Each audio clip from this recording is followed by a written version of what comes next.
Hello, everyone. Hope everyone's doing well today. Having a good day with our non-eventful CPI.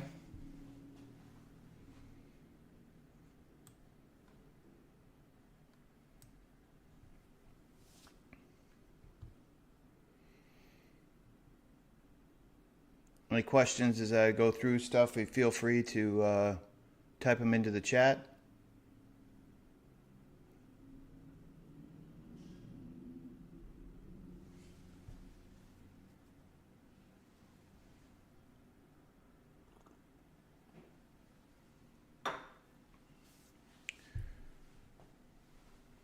We're going to go over crypto trading today, but all the methods that we're going to go over apply to any asset class.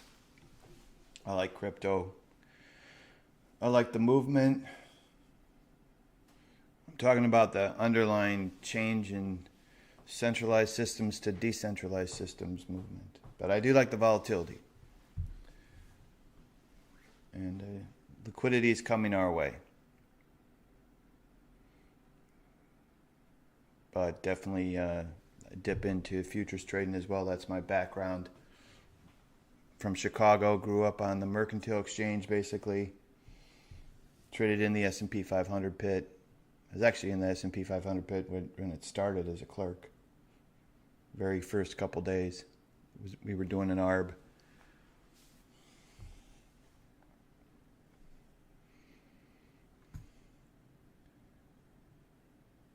All right, today I'm going to get into what I call a decision matrix. And it's something that every trader should have. You should have a process that you go through when you're making your trading decisions. And before I get into it, everything that I go over today is going to be based on educational facts. So we're not giving out any specific trade recommendations, but we are going over some education on how to trade.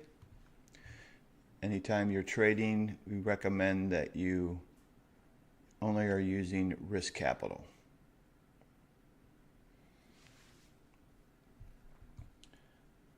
So Dharma Capital Trading is a new proprietary trading firm and consulting group. My former background comes from JS Services in the futures markets, and I've transitioned that into what I call JS Analytics. So Dharma Capital is presenting some of JS Services analytics on our playbook and our fact-based trading solutions. So fact-based trading solutions are objective trading tools. So technical analysis is interpretive, it's a subjective trading tool. There's a place for that, but it's way down the totem pole on what is important. And a lot of people discount a lot of the facts that are so valuable. And they're valuable because the people that have all the dough, all the major funds, they're focused on facts. They're focused on what the close was for the year, because that's their benchmark. And they dial that into really every month. So what's the monthly close? Because that's their monthly performance. And those figures are big. And a lot of funds build their whole strategy around just managing their P&L, just managing that return. Because that's what money wants. Money wants a consistent return. They're not looking for big hits. Now, as traders, we can go for big hits. And it's a nice sweet spot, but we need to be aware of what the big money's looking at. And so everything that we do is based on facts. All of our quantitative methods are factual. And so that's what we're going to get into today, talking about a fact-based method and how you can apply it.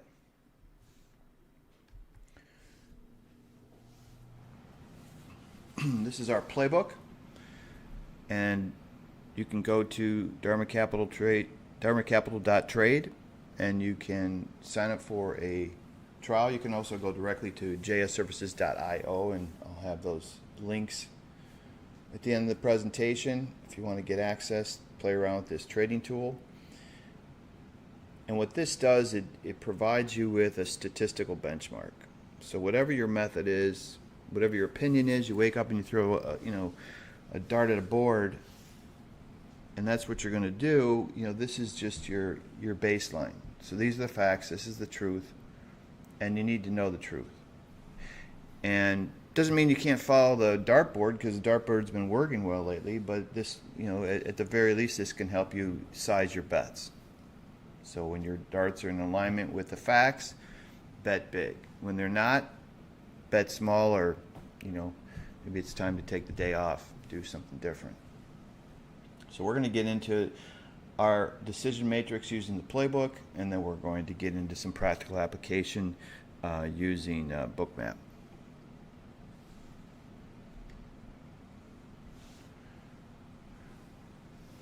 So into this, bottom line, every trader needs to do this every day. If you're working with us, or if you have your own methods, and you develop your own methods, you need to understand what the foundation of the market is. And so the foundation of the market is based on the state, its characteristics. So what's a state? Trending, non-trending, bull trend, bear trend, neutral, extreme, positive extreme, negative extreme. What is the underlying context or state? And what's the structure? And what's the structure bias? Structure, what does that mean? Where does that state change? So if you're a positive trend, when is it not true that the market's not trending? So you need to understand the structure of that state.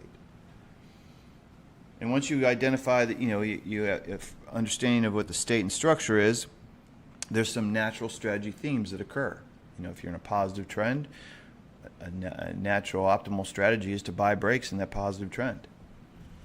A hedge strategy theme in that would be if the market does explode and take off to the upside and then starts to fail and exhaust and starts to reverse, well, that would be a reversal strategy to reduce your profit give back would be a hedge strategy theme. And so our application kind of walks you through that.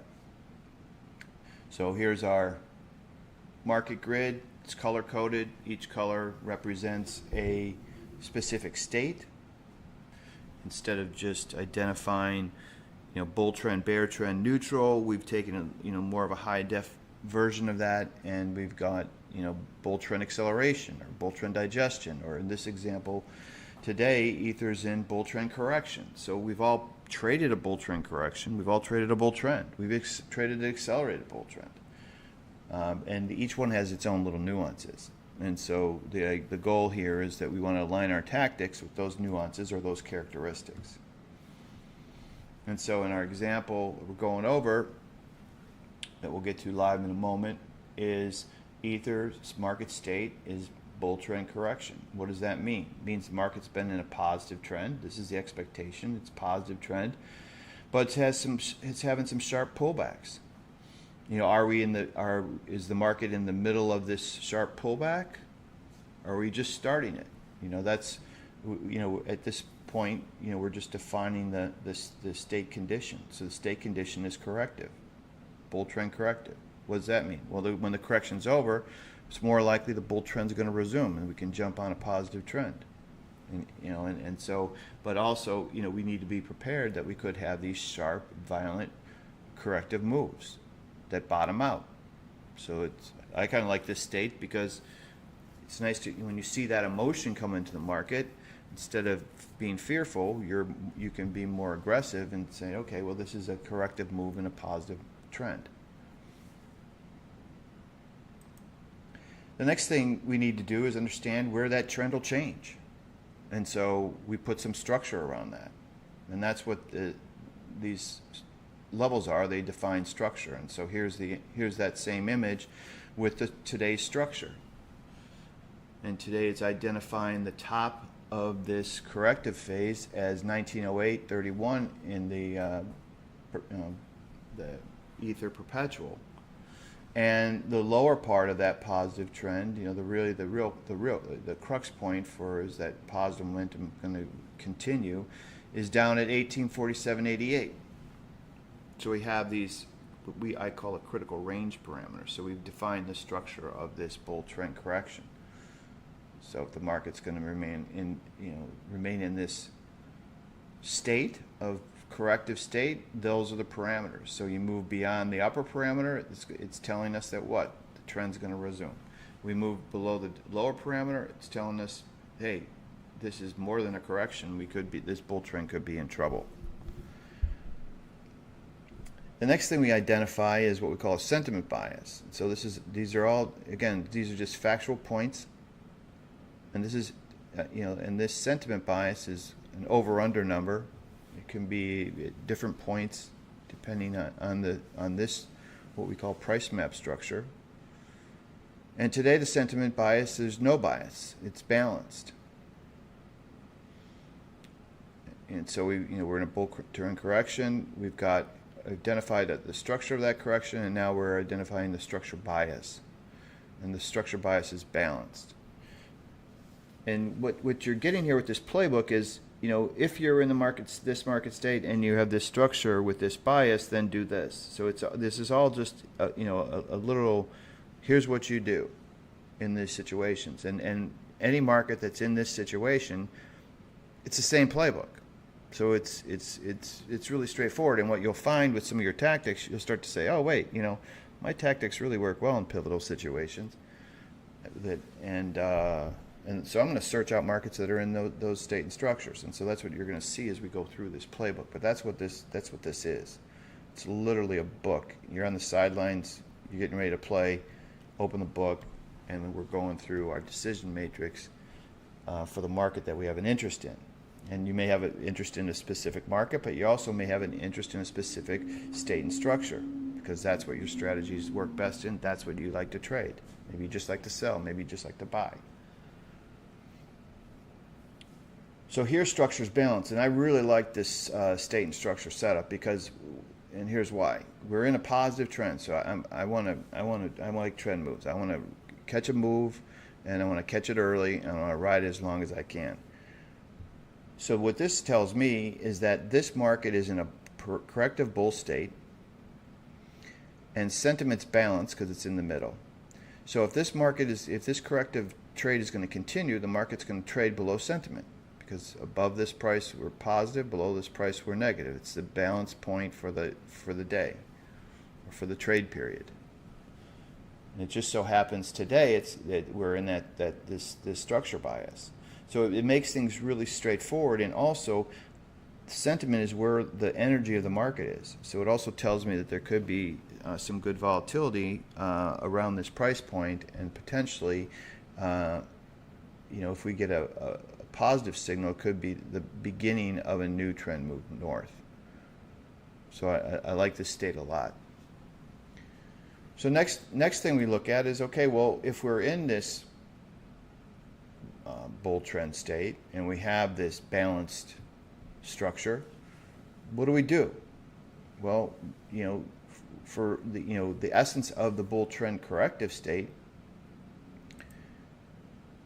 is that the market is produced a negative signal, and it's against the positive trend, and it's vulnerable to a counter trend corrective break. So that's the foundation of this state, and we just went over that. Hey, that's true below this price. So that's true for Ether below 1877.91.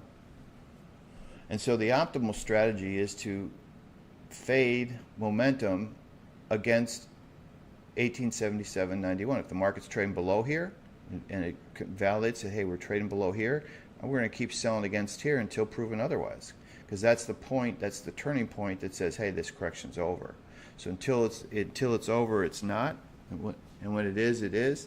And so the optimal strategy is we're going to fade momentum against this structure. What's another optimal strategy? Well, we are bull trend correction, so if we do get a failure and the market breaks really hard and we go below 1847.88 and it can't hold that break and we get what we call a reversal, so the market goes below structure and then comes back above structure, that's a positive signal. That may be the low point in the exhaustive move of the correction. So, again, this is why I really like this state, because there's potentially a lot of action for bigger moves. So those are the optimal strategy themes. So we're identifying specific themes. Absolutely, these are trading opportunities and specific strategies at these specific price points, but also more importantly, it's a theme. What theme is the market in?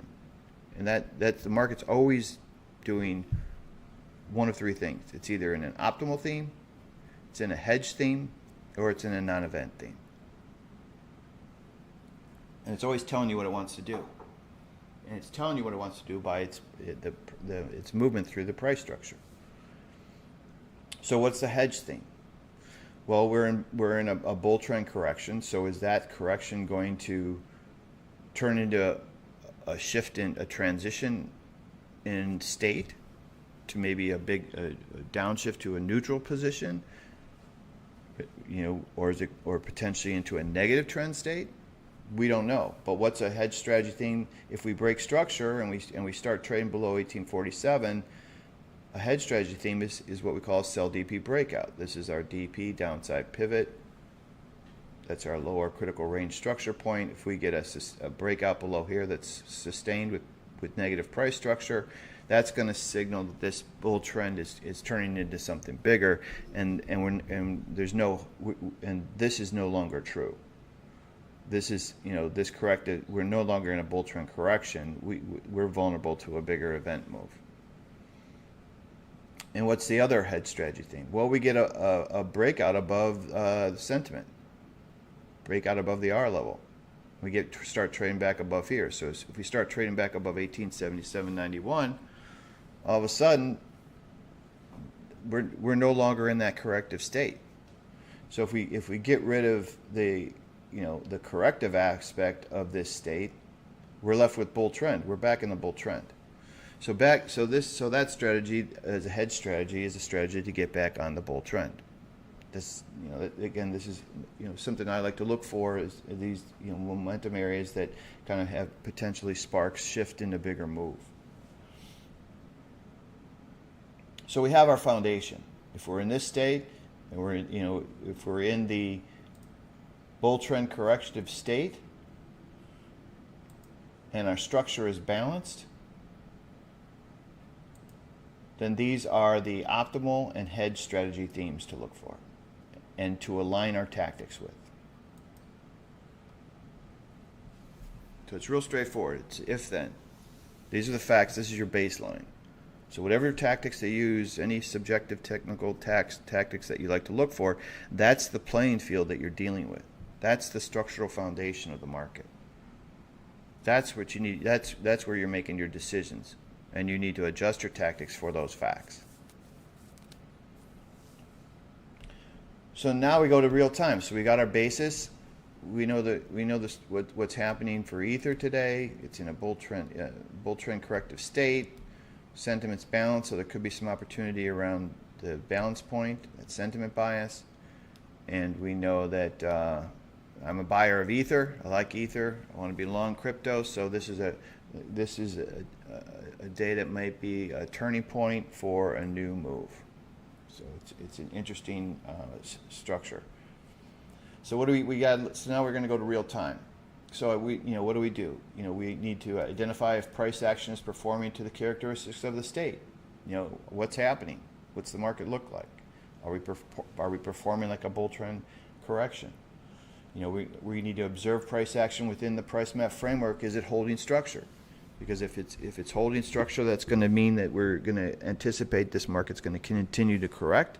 And if it's not holding structure, it's telling us that, hey, things are starting to firm up. We might be ready to engage that bull trend again.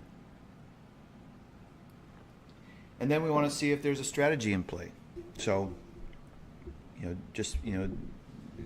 has the market given us an opportunity to get involved. And basically the market doesn't wait for you to start trading. So you always need to be sure that you're looking back from the start of the trade period to see, what has the price action done. Because if the market's already generated a signal and it's already played out and paid out, and now you're coming in, is it going to pay out twice?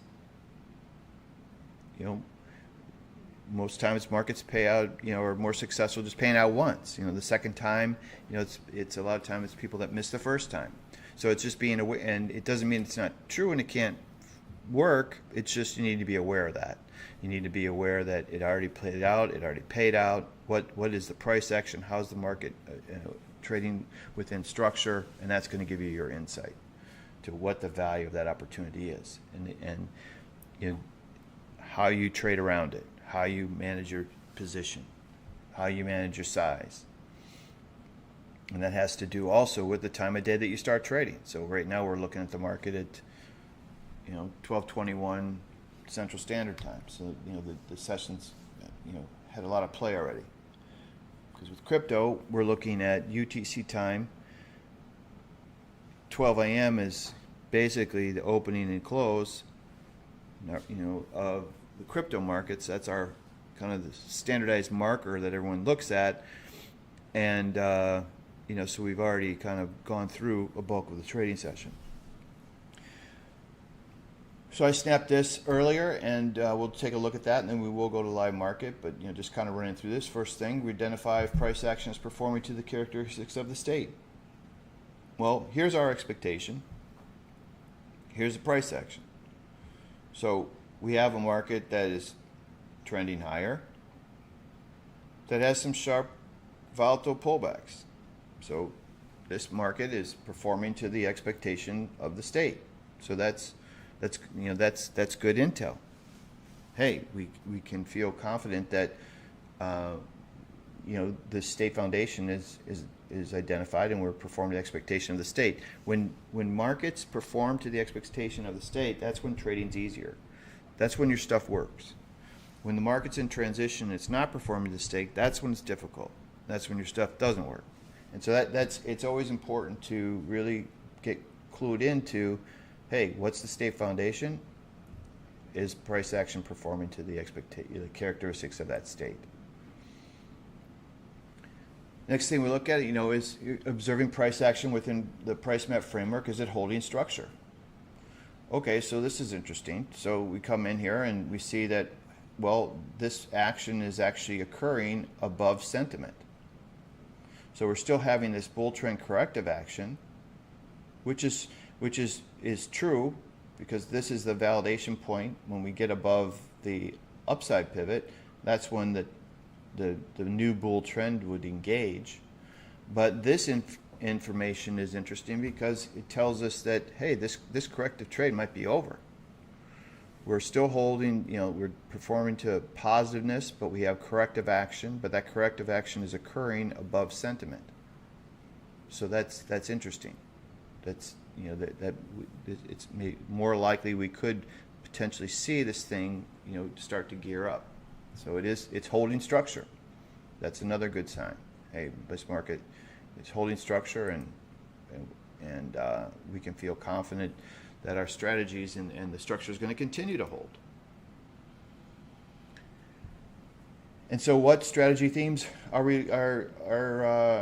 in play? Well, the market generated a buy-R breakout early in the trade session. So it broke out above the directional, or R level directional. So the R level can be at different points on the price map, and we color we color those levels green. That when it overlays on top of a price map level, we identify it with the green color. And so the market already broke out, gave us, had a surge, and then had a classic corrective squeeze right back to the figure, another bounce. Now we're back trading near it. So we're getting this kind of action. We've had this breakout, so we're here in this theme. So the buy-R breakout hedge strategy theme is in play. It's looking a little bit like this. It's not looking like this right now. When it starts looking like this, that tells us that the bull trend's engaging. For now, it's still corrective. But that's the theme that we want to align our strategies with, is this buy-R breakout. So as long as that's our story, we're sticking to it. These metric boundaries surrounding the level, we can use those for for our entry and stop placement with the expectation that the trend is going to resume and ideally take off. And then we can also use price structure around these metrics.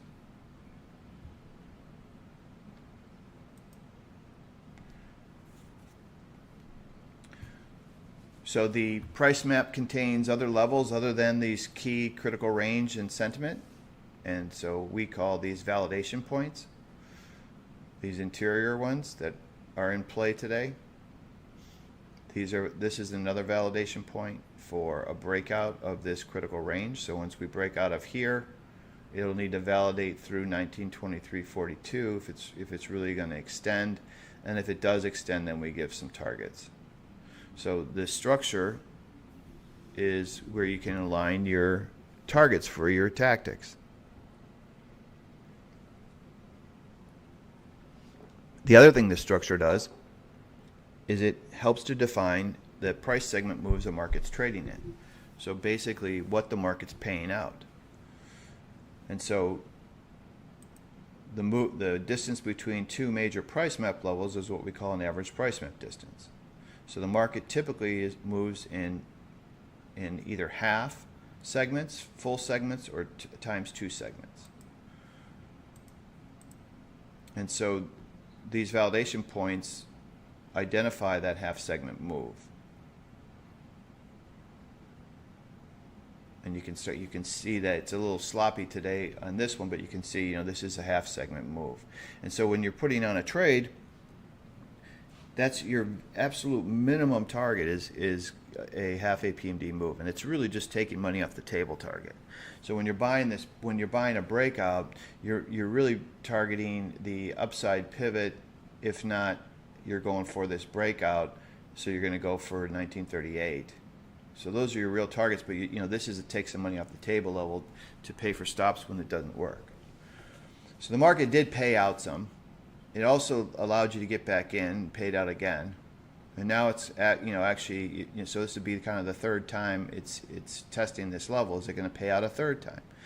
Well, until this structure is broken, it's not broken. So it's not as ideal as this. And the ideal situation in this market state is that this positive momentum would have just continued after this, and this would have just started to scale and made a run.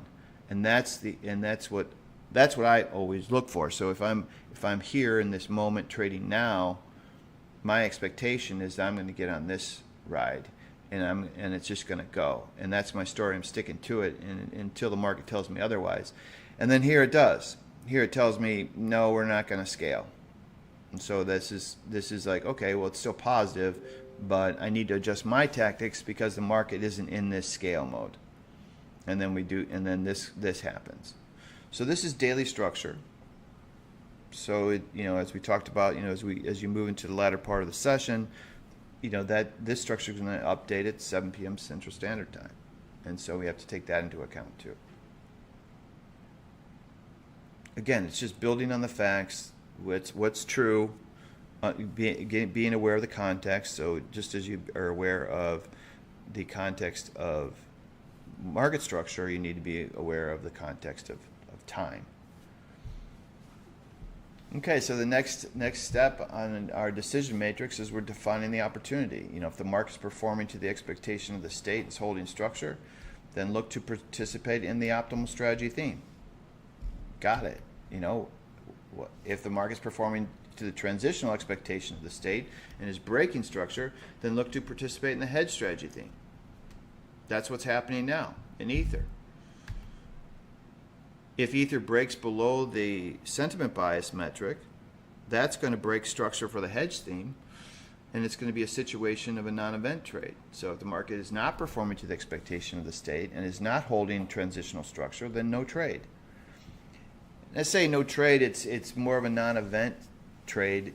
If you get a break in, if the market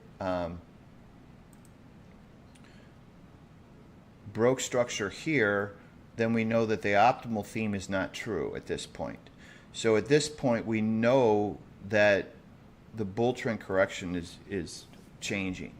So we can literally take a big X and cross this off. when the market does this, because if it's really going to correct and go, it's not going to trade above here, and it does. So we can cross this off the table. The market's not doing this. This theme is no longer true. So the market's either going to be in a hedge theme or it's going to be a non-event theme. So as long as this market continues to hold this structure and maintains a trade above this metric, so what, 1873-ish, and really it should stay above 1877, but it's just 1873 is the, you know, kind of, it's over. The hedge strategy theme's in play. If if in this situation it rolled lower and traded here, it wouldn't signal a resumption of this theme because the market broke structure here. But it would tell us that this is no longer true either. So you'd have two big X's through this. And those two big X's would tell you that we're having one of those days that just goes sideways and it's terrible. So if you're an options trader, it's a trigger to always look for to sell premium. And if you are interested in trading crypto options, please contact me directly, and I can connect you with how to do that. But it's always the same thing. The market's either performing the expectation of the state and holding structure, and it's telling you that we're in an optimal theme. The optimal structure has been broken, and it's telling us that we're in a potential transition. And if both those structures break, it's a non-trade event.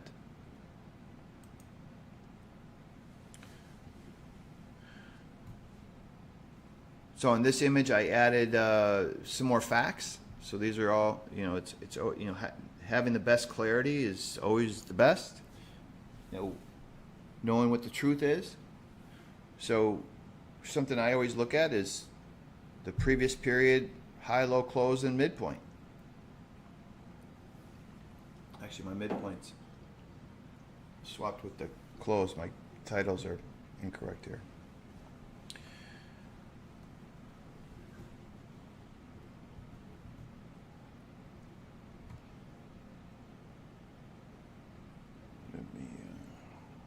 Well, I'll adjust that when we get to live market. But the high and the low are definitely correct. And this is the closing price. So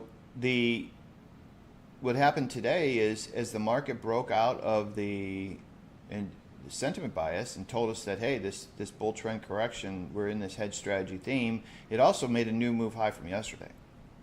So that's positive. So that's another, that's a good thing for this condition. And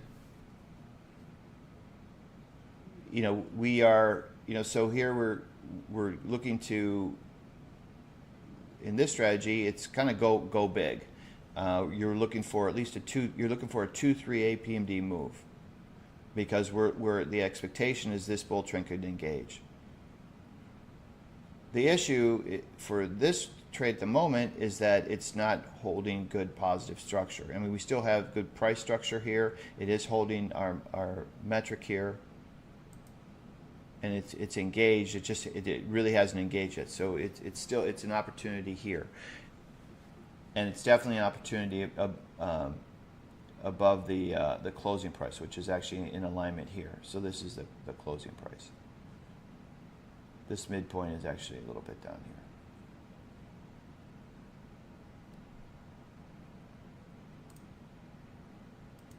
So now what do we do? So now we need to execute our tactics.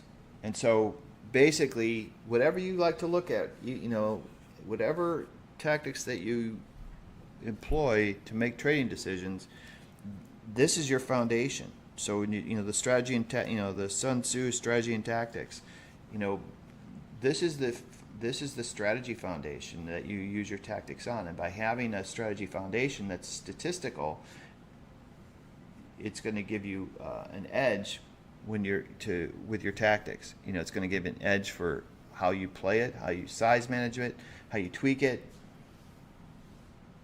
And without it, you're blind.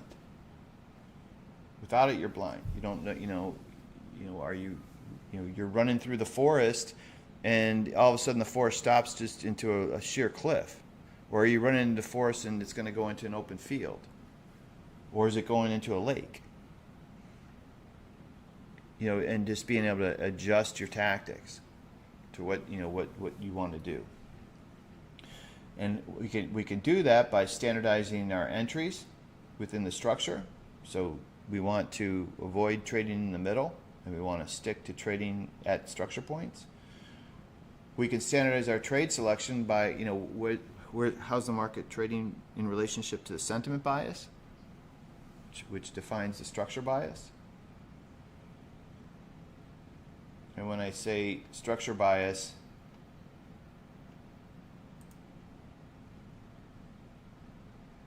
our expectations, if sentiment was way down here, our expectations would be different for this state. Because the expectation is if the energy of the market is way below, it's telling us that, hey, this market may have further corrective action involved. And and same with if the sentiment bias was above the market, let's say at the upside pivot, that would also tell us that it's more likely that this trade could have further corrective action. The fact that it's balanced was the tell that this bull trend corrective state is potentially coming to an end, and we might be transitioning into a positive trend state. So we can standardize our size management, and this is the key. So knowing when to bet big, you can't just put all your trades on at the same size every time. You would not succeed doing that. The very minimum, you have to split it in two, have a 1-bet, 2-bet thing, but you cannot succeed putting everything on at once. You have to differentiate between when the odds are in your favor and they're not. If you're playing blackjack, when do you double down? You need to do that. Otherwise everyone at the table is going to look at you funny anyways if you don't. But you have to trade the odds, and you have to bet bigger when the odds are in your favor. And that's what this is. This is your statistical benchmark baseline. And so when things are in your favor, you trade bigger. And you force yourself to trade bigger. And when things are not in alignment, and you have the strongest opinion, and everyone your brother is telling you to do something, if you have to do something, just do it small. And then we can optimize our trade tactics with these metrics. And that's what we'll get into now, is how do we optimize our trade tactics. So let's see what's happening in Ether.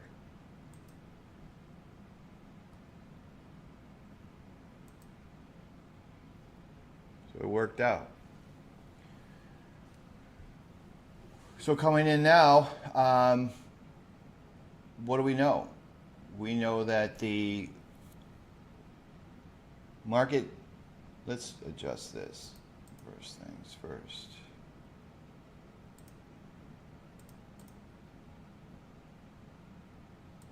I plot these on by hand, and when I tweak out the range, it messes them up, and that's what happened there.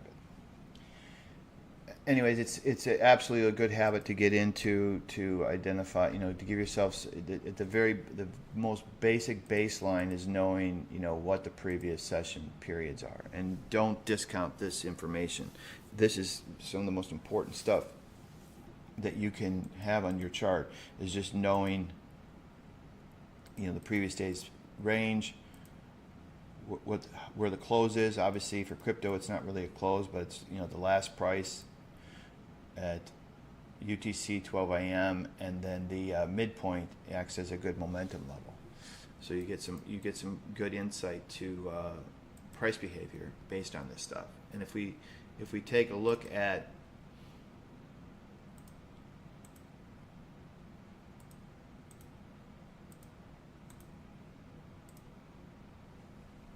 just look at that information, you'll see what I'm talking about.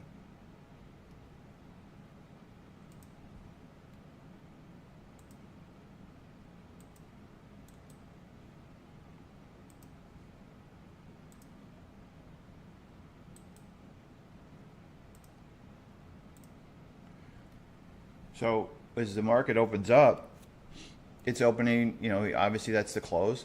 But what else is going on with the close? We got the previous session midpoint is right there, so that's a good momentum level. Maybe that level's up just a little bit. Yeah, sometimes eyeball it, depends how much time I have. Otherwise, I'll get out my fib tool and get the exact point.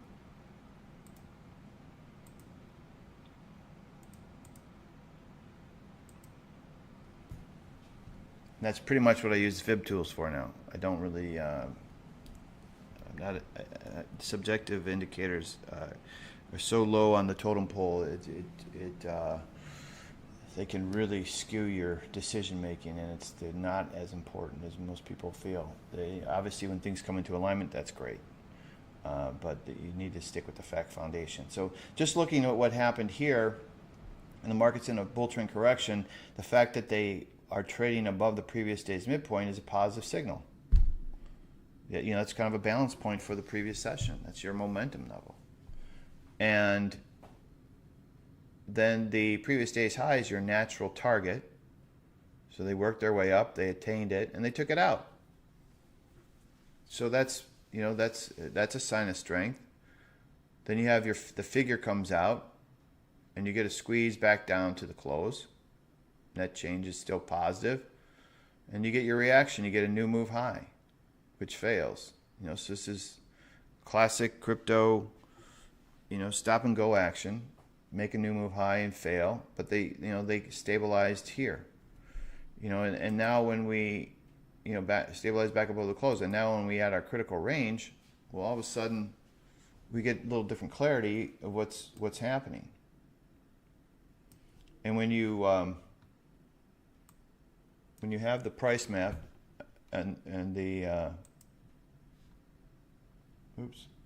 and the playbook, you get access to our data file that allows you to integrate with Bookmap. So the structure comes up right on the cloud nodes.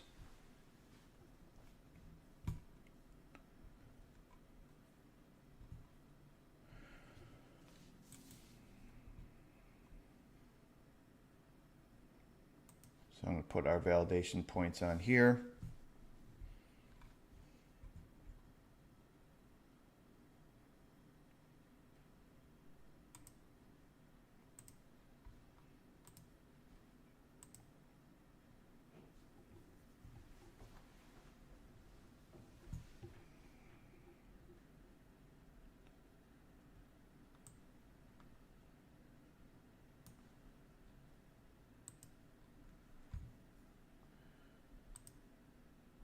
So you can come to the download section and get access to it here. We also highlight, you know, some of the option strategies that go with the outrights. Okay, so we're at our decision matrix, and we know that the hedge strategy theme's in play. We also know that where can that, you know, what kind of opportunity is this?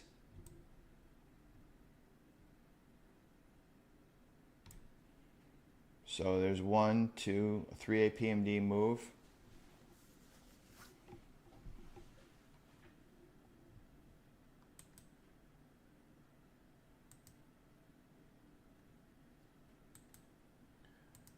You know, the daily structure is working within the weekly structure, so there's bigger, you know, there's bigger time frames at play. Right now, the playbook, we're just focused on the what's happening at the moment.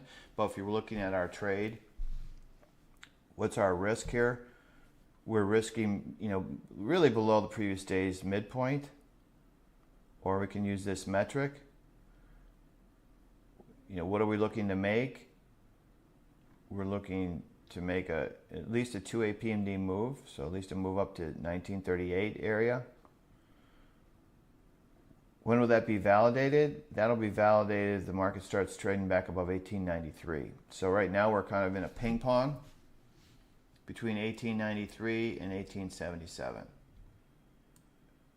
More importantly, we're in the middle.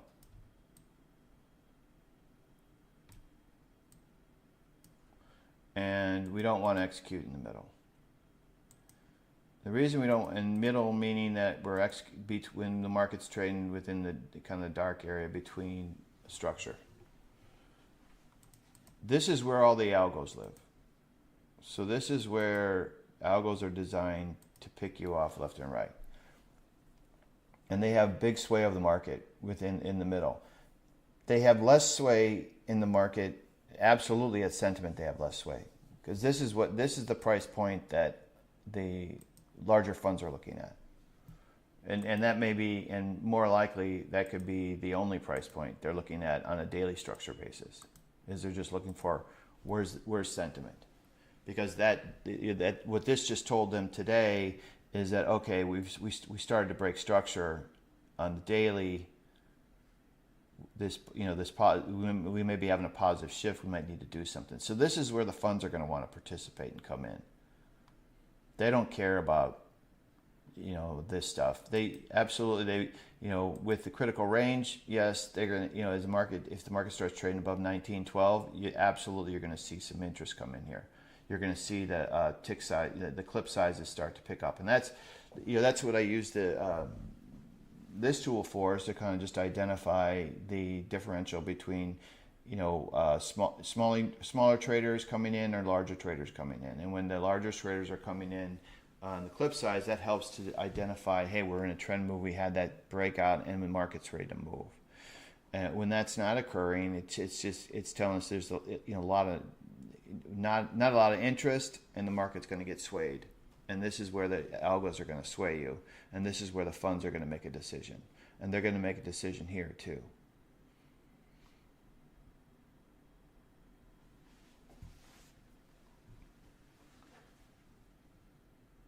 So tactically, the market's already given us a bunch of opportunities here.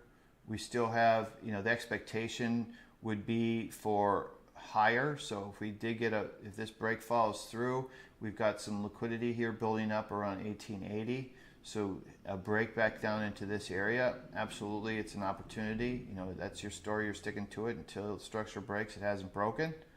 Is this just a big wind up for a move? Maybe the move's not going to happen till after we transition to the new state. So it's going to happen overnight. Here again, this is where either you're staying up, like I do, or you have an options trade on potentially. But here, so now let's take a look at some tactics that we could use with Bookmap. Here's a really basic thing that I like to do. I like to see what the VWAP's at. So let's just use that as our tactic. So what do we know? We know that the theme right now is buy our breakout. So we're in a breakout situation. The market's kind of, it started to go. It's not going to be the perfect breakout. We're getting near the end of the session, but we're still holding structure. That's our story. We're sticking to it. So let's use the VWAP as our guide. So that's going to be our trigger. So right now, we're not that interested because we're below the VWAP. If the market continues to digest here and dips lower and the VWAP comes lower, ideally we're looking for a situation here where the market just kind of slowly comes down here. This starts to tighten up, and then all of a sudden we get a movement above the VWAP within our metric boundary. Because the problem if we do anything right now is that it's hard to define our risk. Because we know our risk is here. And we don't want to risk that much.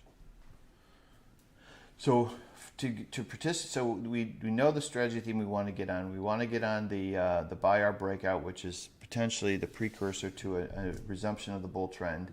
And we know that'll validate once we get above this structure here. The VWAP is coming down, so if right now we're just being patient. The market starts to trade back down into this zone here, and ideally the VWAP comes down here.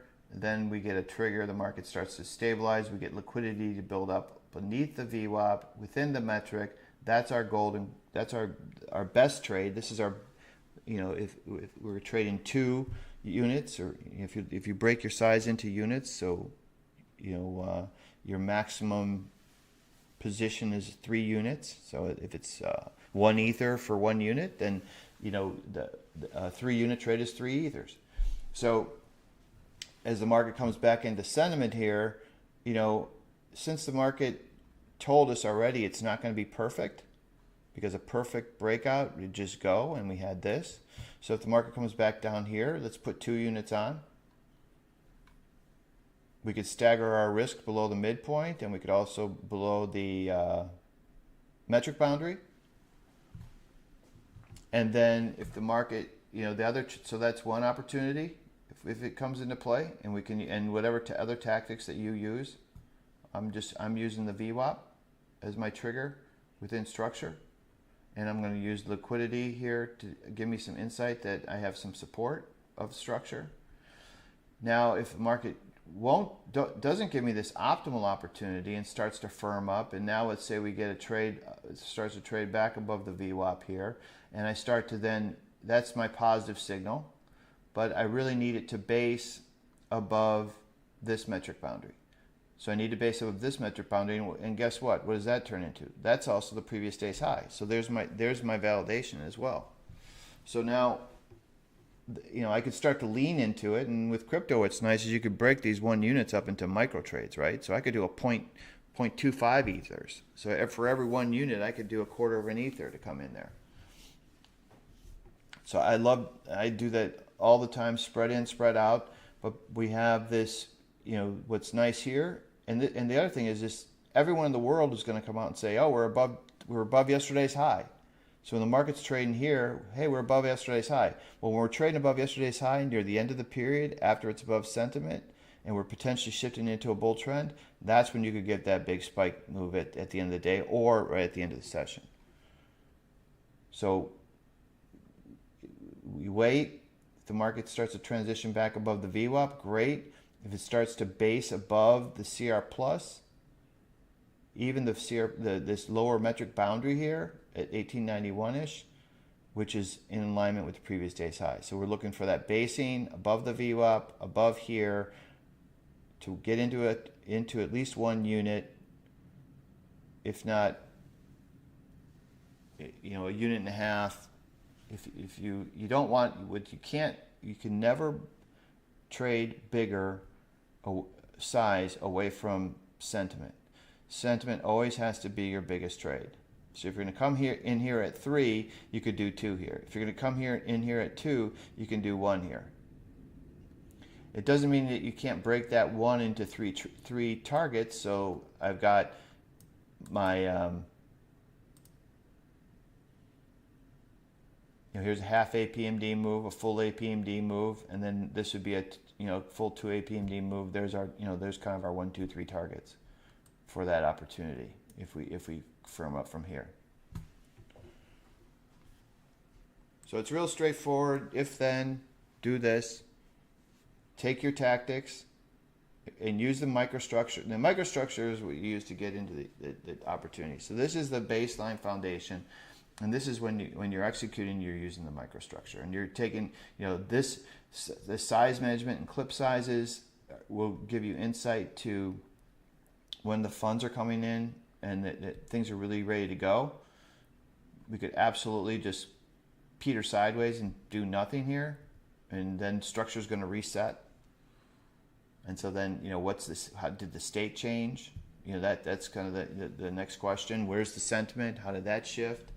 And so that's what we'll use in the coming session. But basically, you can use this, kind of as a flow into each transition from one state to the next. And for right now, it's telling us there could be an opportunity. And so there's still time left, plenty of time left. That's the current setup.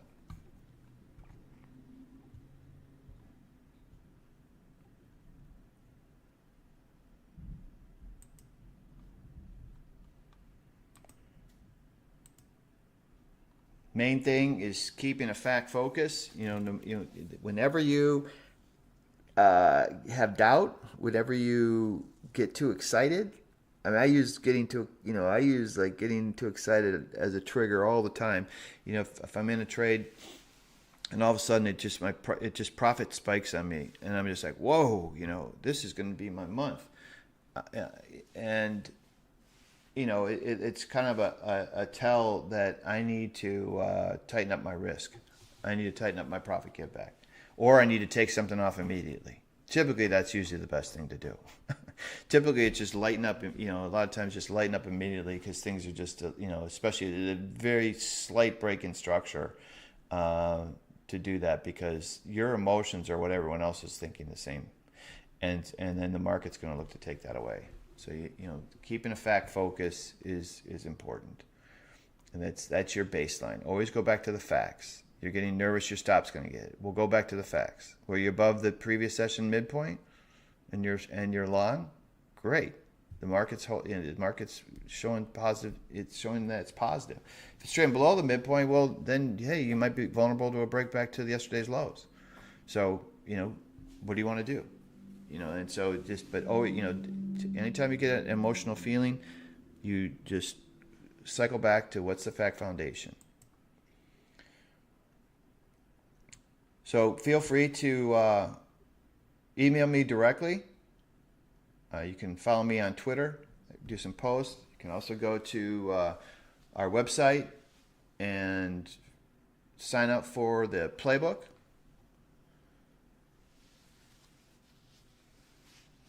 And then we can also get you connected to the integrations with Bookmap as well. We do have a live trade room.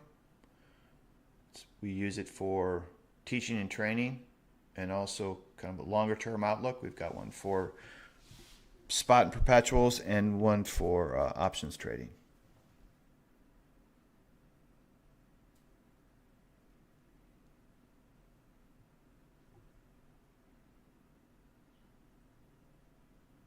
So I'm glad we appreciate you being here with me live and taking a look at this video as well. And thank you, Bookmap, for hosting this. And I look forward to seeing you on the trade floor. Enjoy your day. Good luck.